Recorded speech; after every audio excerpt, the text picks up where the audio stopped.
Witaj, pokażę Ci drogę atlantycką. Jest to największa atrakcja na trasie 64 pomiędzy Kristiansund a Molde. Biegnie przez archipelag kilka małych wysp w zatoce Hustadvika, odsłoniętej części Morza Norweskiego.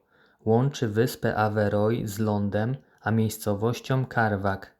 Latem motocykliści robią sobie tam zlot motorów i często możecie zobaczyć, jak odpoczywają tam przy stacji. Jest tam stolik, więc można coś zjeść, wypić, odpocząć. Ta trasa ma 8 mostów. Ten największy nazywa się Stursunde. Zapraszam do oglądania.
Jest krab ze śmieci, tak?